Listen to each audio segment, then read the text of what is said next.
እንደሚታወቀው እኔ የሚዲያ ሰው አይደለሁም። በጣም ተቃራኒ የሆንን ሰዎች ነን። ባለቤቴ ነፂ እንደዚህ ነበር እንደዚህ ነው ብሎ ማውራት በጣም ይከብዳል። ተናግሮታል እንዴት እንደምንተዋወቅ እንዴት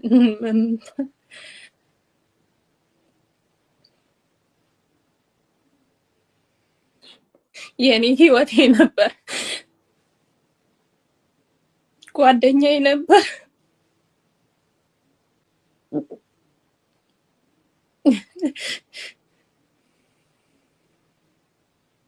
ቃላት አይገልጸውም። ቃላት የለኝም እሱን የምገልጽበት።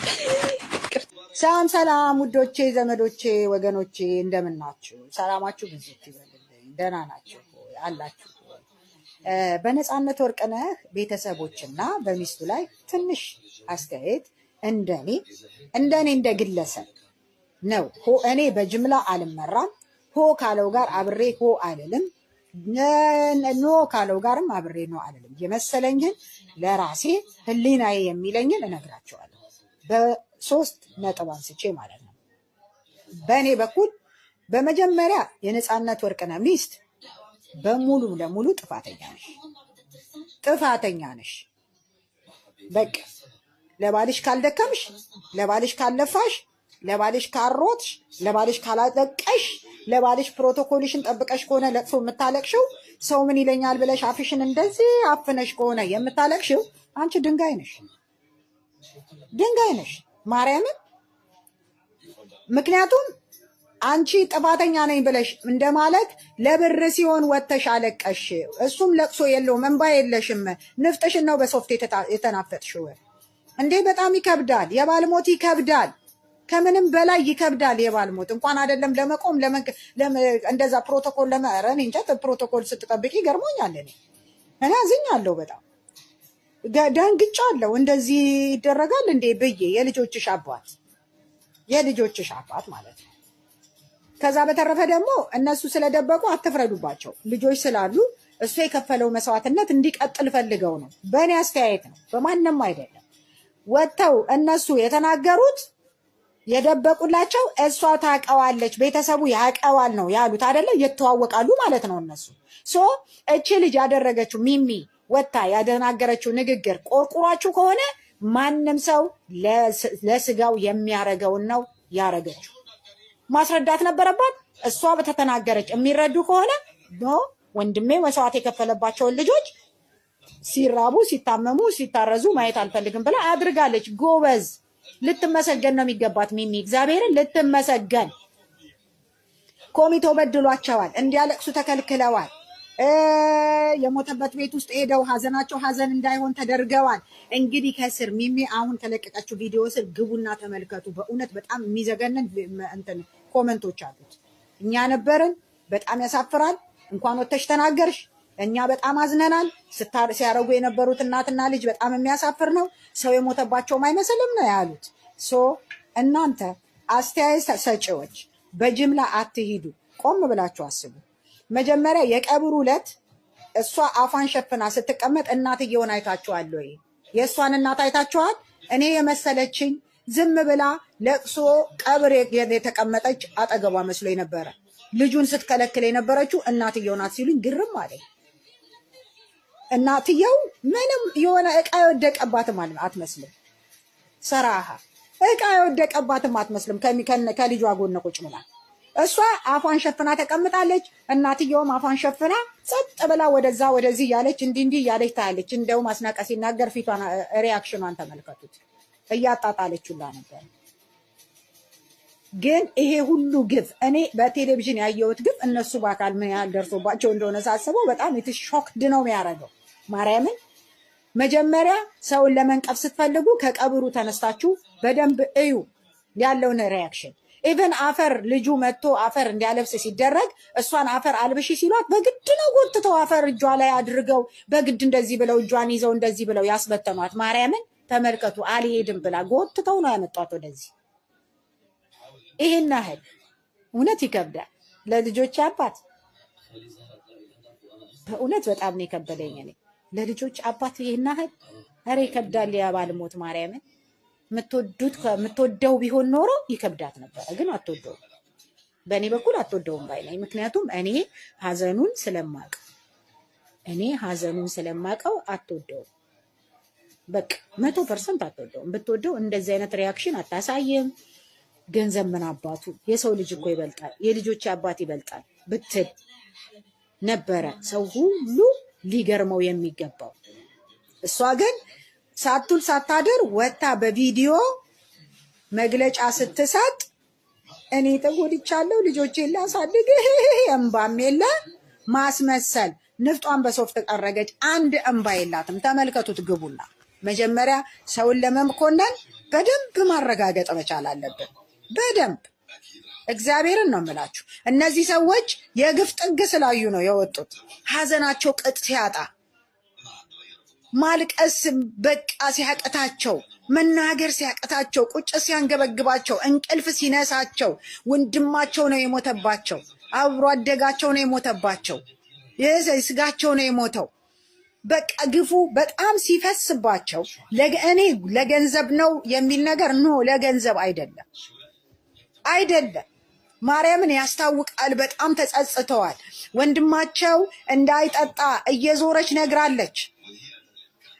እናንተ ልብ ያላላችሁት እነሱ ሕክምና ህንድ ሆነው እሷ አዲስ አበባ ነበረች። ሚስትየው ቤት ትልክለት ነበር። ይሄንን እንግዛ እያለች እሱ ታሞ በሞትና በመዳን መካከል እያለ ስለ ቤት ማሰብ የቱ ጋ ነው ጥሩነቱ?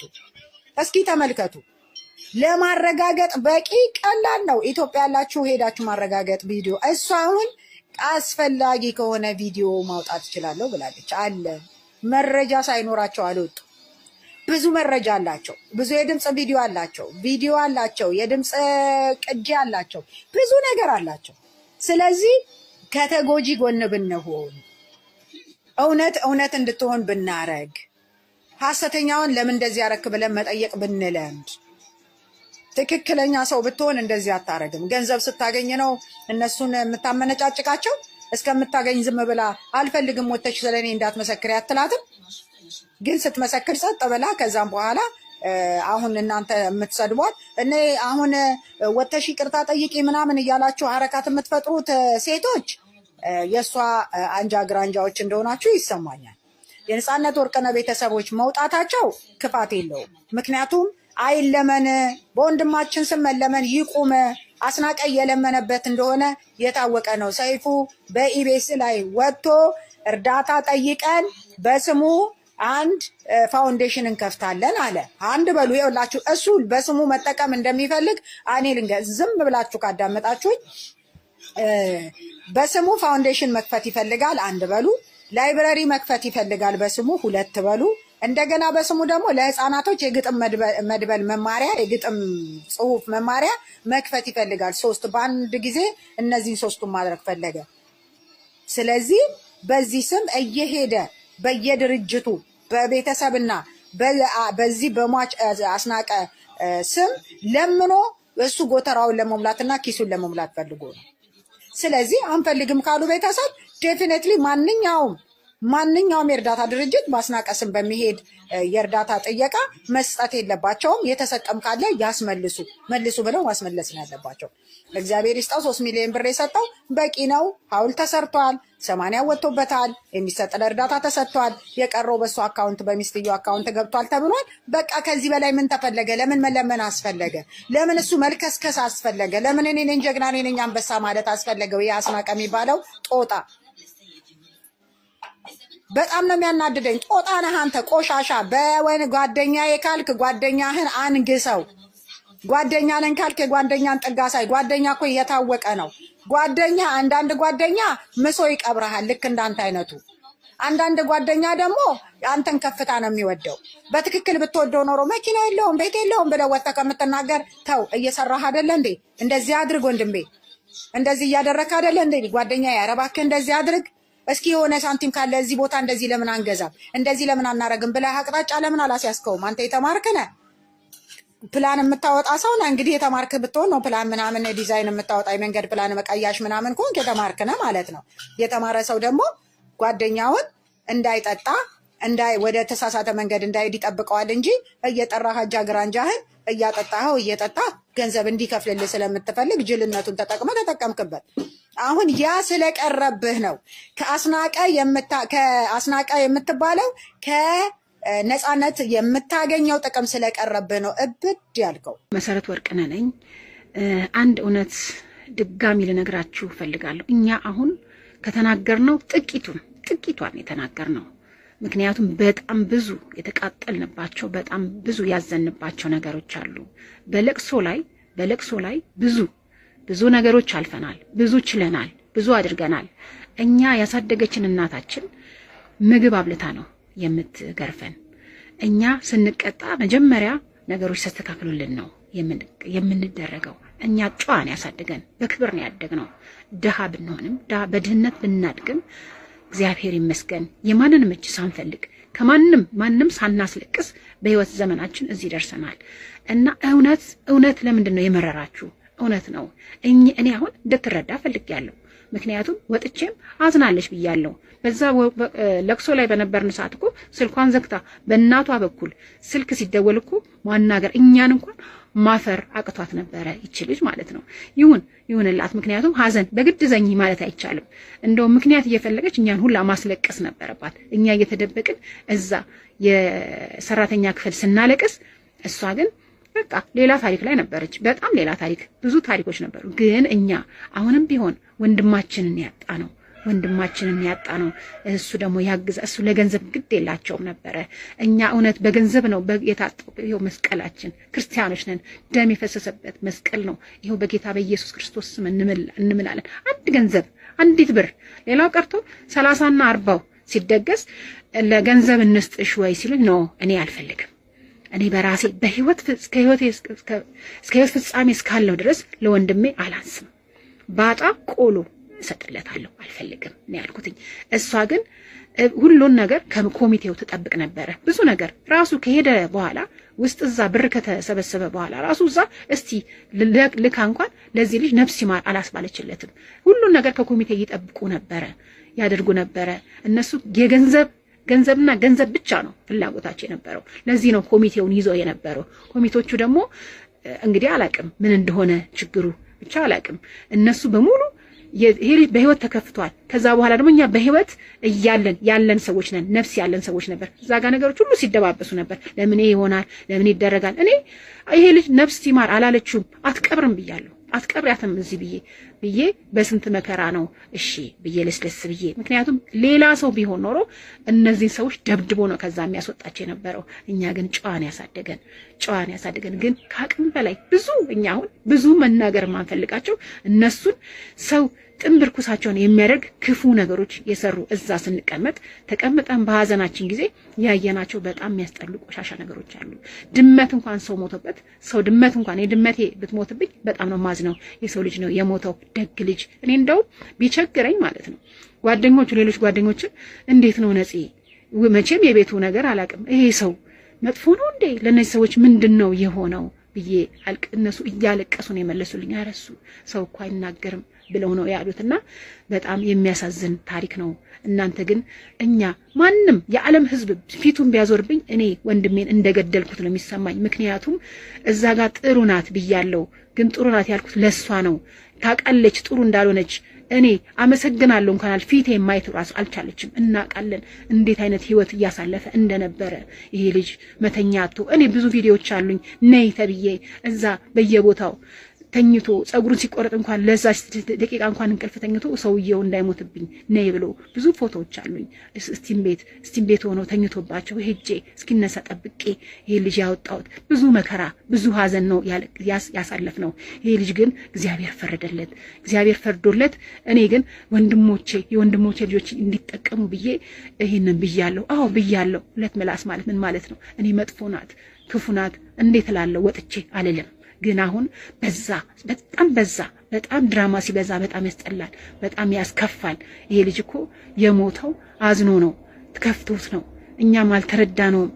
አልተረዳውም። ምክንያቱም ከመጀመሪያ ጀምሮ እኛን ለማለያየት ፈልገው ነበር። ሲታመም ነው የቀረብነው፣ እኛም ሲታመም ነው ሲያዝን ነው የቀረብነው። ይሄ ልጅን ተጫውተውበታል። እኛ ጋር ከቀረበ በኋላ እኮ መኪና እንዲገዛ አድርገነዋል።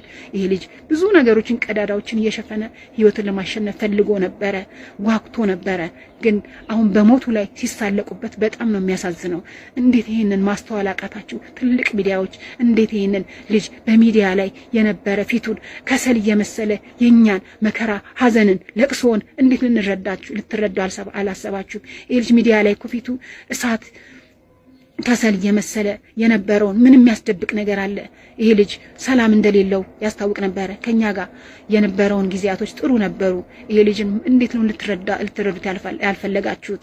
እኛ እኮ እሱ ነው ተጎድቷል። አሁን እነዚህ ሰዎች ይበቃቸዋል። ይሄን ያህል ካገኘች በቂ ነው። ከዚህ በኋላ ገንዘብ አይሰብሰብበት ነው ያልነው። በቃ ያልነው ምክንያቱም በዙሪያው ያሉ ሰዎች ስናያቸው አስመሳይና ውሸታሞች ናቸው።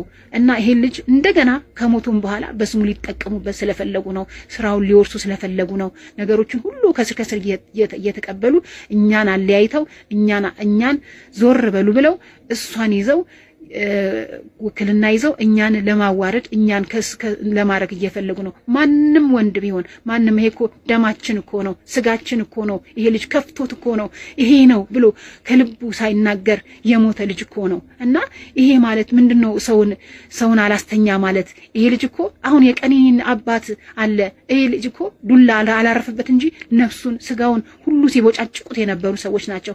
ላቡን እንዲያርጎ የሰራውን ሲወስዱ ነበረ። ችግር የለውም። እሱ ግን ሰላም ሲሰጡት አልነበረም። ታሞ እንኳን እግዚአብሔር ይግደል ያላለችው ሴትዮ ነች እኮ። እና ምንድነው የምትሉት? እኛ እናንተ እንድትፈርዱን አይደለም። ነፍሴ እኔ እንድታርፍ ስለመፈልግ ነው። ነፍሴ ያችን ነገር ስላልኩ እግዚአብሔር እኮ ይሄ ልጅ አጋልጦለት ነበረ። በጌታ በኢየሱስ ክርስቶስ ደግሞ በፈሰሰበት ቃል ገባለሁ። አንዳችንም አንድ ብር አልጠየቅንም፣ አንድ ብርም አንጠይቅም እኛ። ምክንያቱም ወንድማችን ነው። አዝነናል። በጣም ነው ያዘንነው። ይሄንን ደግሞ እግዚአብሔር ነው የሚያውቀው። ይሄ ልጅ ነፍሱ ታርፋለች። እኛውን በቃ ቆምንለት። ምክንያቱም ፍቅር እስከ መቃብር ድረስ ነው። ገባ? ከሞትም በኋላ ፍቅር አለ። እኛ ጋር ፍቅሩ ቀርቷል እንጂ እኛ ባጥንቱ በስጋው አንነግድም። የደም ገንዘብ ነው። እኔ አንድ ብር አልፈልግም ሲል እኔ 30 ይደገስ ሲሉ ነው እኔ ራሴ በህይወቴ እኔ ራሴ ነኝ ያደረኩትኝ እስከ ህይወቴ ፍጻሜ እስካለውም እስከ ልጆቼ እሱንም ማንረሳው ሰው ነው። ምክንያቱም ተከፍቶ አዝኖ የሞተ ሰው ነው። እና አመሰግናለሁ ጥሩ ስላደረጋችሁ። እዛም እየወጣችሁ ደግሞ እኛን የወቀሳችሁ እግዚአብሔር አምላክ ልቦና ይስጣችሁ። እግዚአብሔር ለኛ ፍርዱን ይስጥ። አሁንም ገና ፍርድ እንጠብቃለን።